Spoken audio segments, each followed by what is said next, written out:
বাড়িতে বসেই নিজের শাড়িতে নিজেই ফলস লাগিয়ে নিতে পারবে, তাও আবার 5 মিনিটে। আমার মতো তোমরাও যদি এই টেকনিকটা ব্যবহার করো তাহলে 5 মিনিটেই শাড়ির ফলস লাগাতে পারবে। আমি ফলস লাগানোর জন্য অরেঞ্জ কালারের একটা শাড়ি নিয়েছি, তার সাথে একটা অরেঞ্জ কালারের ফলস পার নিয়েছি, আর নিয়েছি একটা আয়রন। আর আয়রনটার কি কাজ ভিডিওর মাঝেই তোমরা দেখতে পারবে। তো ফলসটাকে আমি ছাড়িয়ে নিচ্ছি। এই ফলস তোমরা বাজারে 15 থেকে 20 টাকাতে কিনতে পেয়ে যাবে। আমারটা 20 টাকা নিয়েছে, কিন্তু 15 টাকা দিয়ে যে আমি আর একটা ফলস কিনেছিলাম সেটার তুলনায় এটা অনেক বড়, আর এর সাথে একটা সুতোও থাকে সেম কালারের। শাড়ির কোলা চুলটা আমি বার করে নিয়েছি।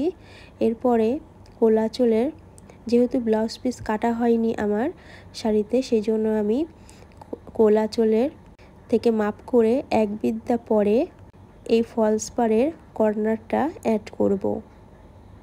আমি কিন্তু কোলা চুল থেকে 1 বিদ্যা ছেড়ে দিয়েছি। তারপরে আমি একটা সুতো নিয়েছি।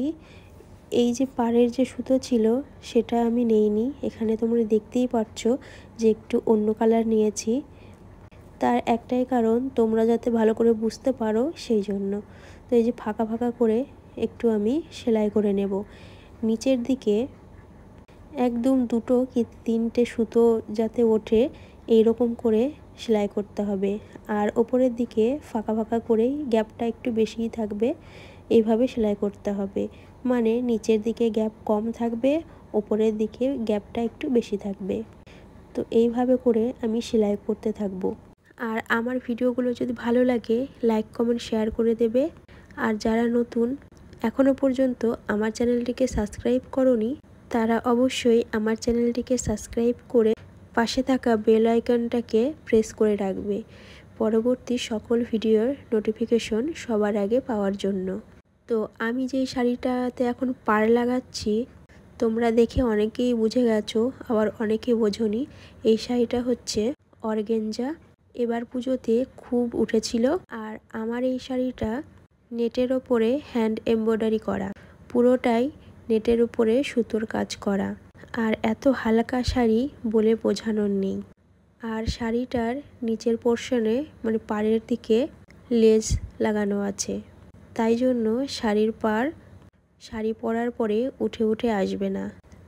তোমাদের কাছে যদি অর্গানজা শাড়ি থাকে তাহলে এক্সট্রা লেস কিনে তোমরা লাগিয়ে নিতে পারো, তাহলে শাড়ির নিচের পোর্শনটা ভারী হয়ে যায়, পরতে সুবিধে হয় আর উঠে উঠে আসে না।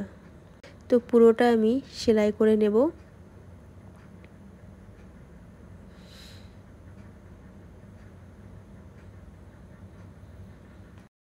আর আমার চ্যানেলে অনেক রকম পাপোশের ভিডিও থেকে শুরু করে উলের জিনিসের ভিডিও রয়েছে, তোমরা গিয়ে দেখতে পারো।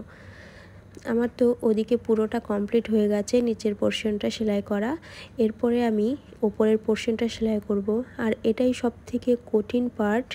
নিচে তো সহজেই সেলাই করা যায়, ওপরের দিকটা সেলাই করতে খুব কষ্ট হয়, তাও আবার এরকম নেটের শাড়িতে।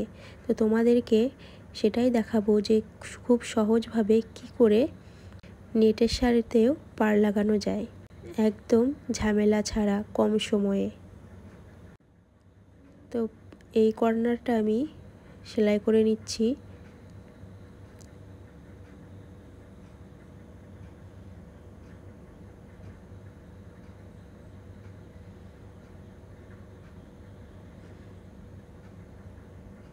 আর তোমরা যখন এরকম ধরনের পাড় লাগাবে তখন অবশ্যই মেঝের ওপরে শাড়িটিকে নেবে, তাহলে খুব সহজে পাড় লাগাতে পারবে।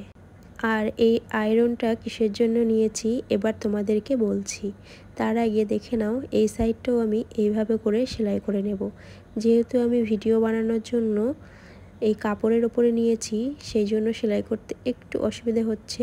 তোমরা যখন মেঝেতে নেবে তখন কিন্তু একদমই অসুবিধা হবে না। আর এই আয়রনটা নেওয়ার একটাই কারণ, আয়রনটা খুব ভারী। আর আয়রনটা দিয়ে যখন আমি চাপা দিয়ে রেখেছি তোমরা দেখতেই পাচ্ছ শাড়িটা কোনোভাবেই নড়ছে না, এদিক ওদিক হচ্ছে না, সেই জন্য সহজেই সেলাই করা যাচ্ছে। আর তোমরা যখন শাড়ির পাড় লাগাবে যদি আয়রন না থাকে তাহলে শিলনোড়া নিতে পারো বা 2 লিটারের জলের বোতল নিতে পারো। জল ভর্তি বোতল হতে হবে, মানে একটু ভারী জাতীয় কিছু নিলেই হবে।